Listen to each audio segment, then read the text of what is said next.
Hello बच्चों, let's see the question. The question is, these question contain statement 1 assertion and statement 2 reason. A. Statement 1 is true, statement 2 is true, statement 2 is correct explanation for statement 1. B. Statement 1 is true, statement 2 is true, statement 2 is not a correct explanation for statement 1. C. Statement 1 is true, statement 2 is false, and D. Statement 1 is false, statement 2 is true.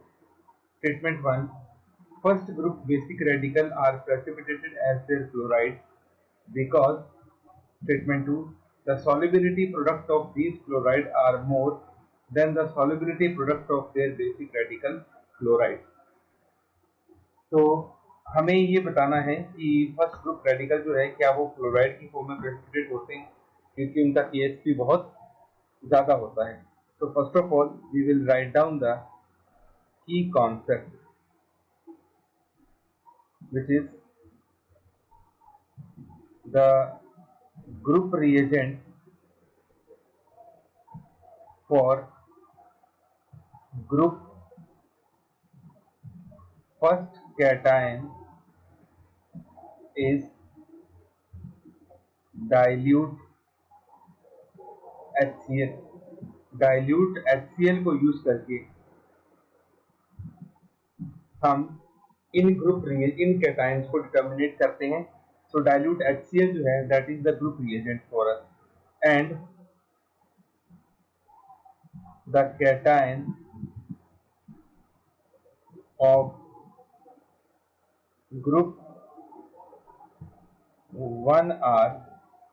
Group 1 में हमारे पास cation होते हैं, एक तो Pb+2, दूसरा Hg2+2 और तीसरा Ag+. ये हमारे पास कैटायंस होते हैं जो कि ग्रुप 1 में हमारे पास प्रेजेंट होते हैं. अब सबसे पहली बात तो जब ये तीनों हमारे पास प्रेजेंट है तो इनकी प्रेजेंस का पता हम कैसे लगाते हैं. हम इसकी रिएक्शन करवाते हैं डाइल्यूट HCl के साथ. तो जैसे हमारे पास Pb+2 है, जब ये HCl के साथ रिएक्शन करता है तो ये बनाता है PbCl2 प्लस 2H4. अब ये जो PbCl2 बनता है इससे हमारे पास PPT बनते हैं, तो इससे हमें इसकी प्रेजेंस का पता चल जाता है. वाइट PPT जनरली ये देता है.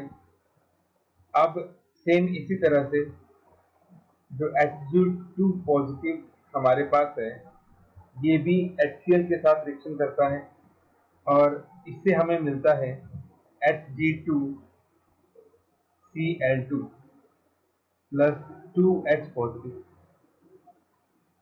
तो इसके भी हमारे पास प्रेसिपिटेट होते हैं जो हमें मिलते हैं रिएक्शन में. और सेम इसी तरह से हम Ag का पता लगाते हैं.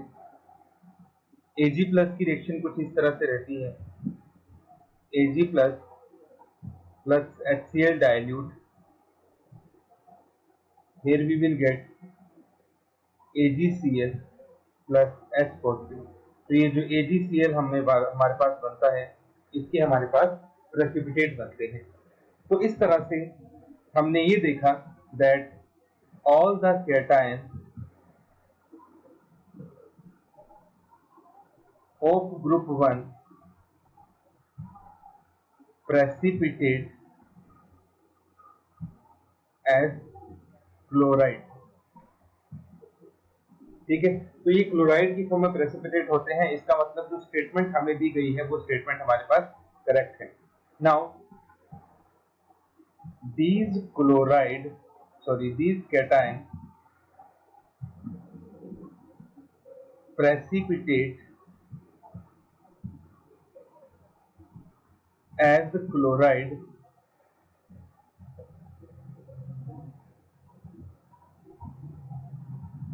because their KSP is very less. जो हमारे पास ग्रुप रिएजेंट का टेबल होता है उसको इसी बेसिस पे लगाया जाता है. ठीक है, कि हमारे पास जो जिन कैटायन की जो KSP वैल्यू होती है वो कम होती है उनको लोअर ग्रुप में रखा जाता है, और जिन कैटायन के लिए KSP की वैल्यू बहुत ज़्यादा होती है उनको हम लोअर ग्रुप में उनको हम हायर ग्रुप में रखते हैं। तो ये जो Ag+ है, Hg2+2+ है और Pb+2 है, इन सभी के क्लोराइड का KSP बहुत कम होता है, इसलिए हम इनको लोअर ग्रुप में रखते हैं, ग्रुप नंबर 1 में। जैसे कि हम देखें एट 25 डिग्री सेल्सियस जो हमारे पास PbCl2 है, PbCl2 के लिए जो KSP की वैल्यू होती है दैट इज 1.6 into 10⁻⁵। सेम उसी तरह Hg2Cl2 के लिए हमारे पास वैल्यू होती है 1.3 into 10⁻18 और AgCl के लिए वैल्यू होती है 1.8 into 10⁻10। तो आप देख सकते हैं these values are very less।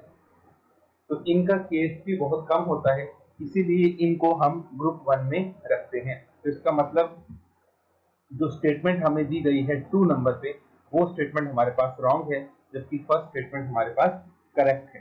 ठीक है, बेसिक रेडिकल क्लोराइड की तरह प्रेसिपिटेट होते हैं, जबकि इनकी KSP की वैल्यू बाकी के कंपैरिजन में कम होती है, ज्यादा नहीं होती। तो ऑप्शन ए यहाँ पे रॉन्ग है, ऑप्शन बी भी रॉन्ग है, ऑप्शन डी भी रॉन्ग है क्योंकि ये स्टेटमेंट को फॉल्स बता रहा है। ऑप्शन सी हमारे पास करेक्ट है। So our final answer is option C, statement is true but statement 1 is true, statement 2 is false. Hope you understood it well. Best of luck.